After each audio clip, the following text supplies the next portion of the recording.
que depuis 1963, on vit sur un mythe en France. Le mythe du couple franco-allemand. Ça, c'est ce que croit le grand public. Mais c'est comme si je disais, moi, que, par exemple, je suis marié avec Monica Bellucci, si vous voulez. Et non, je ne suis pas marié avec Monica Bellucci. Monica Bellucci sait qu'elle n'est pas mariée avec moi. Donc on dit aux Français que nous formons le couple franco-allemand, mais les Allemands ne le reconnaissent pas ainsi. Pour les Allemands, eux, ce qui est important, c'est tout à fait autre chose. On va le voir tout de suite. D'ailleurs, De Gaulle en tirait la conséquence. Il a dit à Perfit, « Les Allemands avaient été mon grand espoir. Ils sont mon grand désappointement. » Alors, qu'est-ce qui s'est passé? Il s'est passé que les Allemands ont toujours préféré les États-Unis à la France. Et là, je vous parle d'un événement de 1963. Vous allez dire, c'est vieux, mais non. En 2004, il y a 8 ans, le chancelier Schröder s'est rendu aux États-Unis. Il a été reçu par le président américain le 27 février 2004 et ils ont tous les deux signé un document dont on ne parle pas non plus aux Français, jamais, qui est das Deutsch-Amerikanische Bündnis für das 21. Jahrhundert, qui veut dire l'alliance germano-américaine pour le XXIe siècle, une alliance stratégique. Pour l'Allemagne, l'alliance stratégique numéro 1 qui passe avant toute autre chose, c'est pas du tout l'Europe, c'est l'alliance germano-américaine. Et dans ce texte, il est écrit quoi? Nous renforçons notre attachement à l'écart de l'OTAN comme point d'ancrage de notre défense commune et comme forum incontournable des consultations transatlantiques. Nous soutenons le processus en cours d'intégration européenne et soulignons qu'il est important que l'Europe et l'Amérique travaillent ensemble comme partenaires au sein d'une communauté de valeurs. Nous saluons l'élargissement historique aussi bien de l'OTAN que de l'Union européenne. En réalité, l'Allemagne est l'agent d'influence numéro 1 des États-Unis en Europe. Dans le cadre de ce qui se préfigure, dont j'ai déjà parlé tout à l'heure et sur lequel je reviendrai, qui est ce grand marché transatlantique, qui sera le nouvel étage de la fusée qui a vocation à mettre l'ensemble de l'Europe sous la tutelle directe des États-Unis d'Amérique. Et le 13 janvier 2006, à peine devenue chancelière d'Allemagne, Mme Merkel a été sifflée au rapport à la Maison-Blanche. Et elle est allée reconnaître avec le président Bush que l'alliance germano-américaine pour le XXIe siècle, das Deutsch-Amerikanische Bündnis für das 21. Jahrhundert, eh bien, était soutenue également par le CDU-CSU et pas seulement par la social-démocratie. Donc c'est l'ensemble de la scène politique allemande qui soutient ceci. En d'autres termes, l'Allemagne ne veut pas d'une Europe indépendante des États-Unis. C'est le grand échec fondamental de De Gaulle. Il n'est pas parvenu à ce découplage. Il s'était illusionné. Les Pays-Bas ne veulent pas d'une Europe indépendante des États-Unis. L'Espagne ne veut pas d'une Europe indépendante des États-Unis. Le Portugal ne veut pas d'une Europe indépendante des États-Unis. Il y a d'ailleurs la grande base militaire des Açores. Le Royaume-Uni veut une Europe encore plus proche des États-Unis. La Pologne, l'Estonie, la Lettonie, la Lituanie, la Bulgarie, la Hongrie, la Roumanie, la Slovaquie, la Tchéquie sont entrés dans l'Union européenne après être entrés dans l'OTAN. Et ils réclament le parapluie stratégique et militaire américain. Enfin, en bref, qui est-ce qui est d'accord avec la France?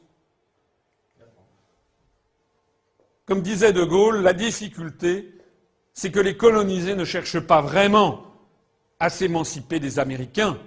La construction européenne et l'OTAN sont les deux faces d'une même médaille, la face civile et la face militaire, qui est la médaille de l'asservissement et de la colonisation par la grande puissance américaine. Point.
réalité, l'Allemagne est l'agent d'influence numéro 1 des États-Unis en Europe.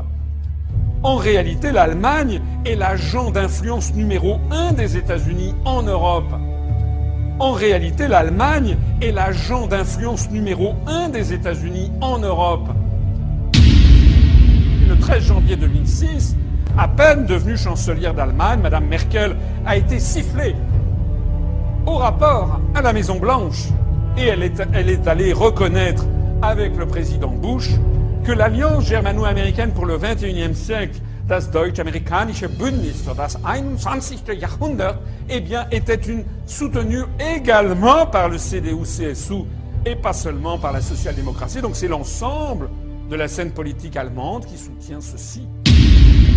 L'Allemagne ne veut pas d'une Europe indépendante des États-Unis. L'Allemagne ne veut pas d'une Europe indépendante des États-Unis. L'Allemagne ne veut pas d'une Europe indépendante des États-Unis. Le Portugal ne veut pas d'une Europe indépendante des États-Unis. Il y a d'ailleurs la grande base militaire des Açores. Le Portugal ne veut pas d'une Europe indépendante des États-Unis. Il y a d'ailleurs la grande base militaire des Açores.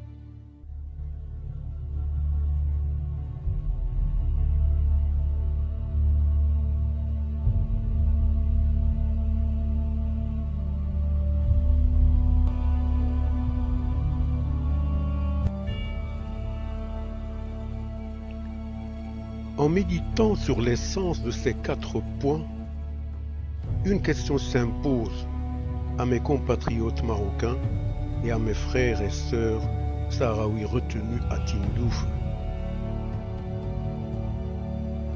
Est-il vraiment logique d'accepter de fonder nos espoirs d'avenir sur les discours de ces MDI qui se sont déracinés de leur patrie pour se robotiser au service des groupes financiers internationaux et devenir des patrons d'une organisation de pulvérisation des nations?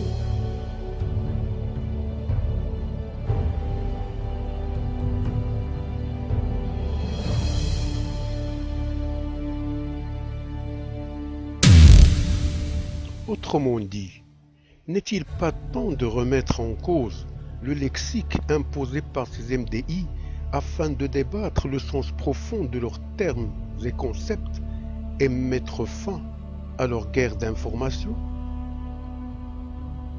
Et quand est-ce que nous aurons l'occasion de mettre en rapport le réseau neuronal incrusté dans notre crâne avec les réalités qui nous sont imposées par ces MDI?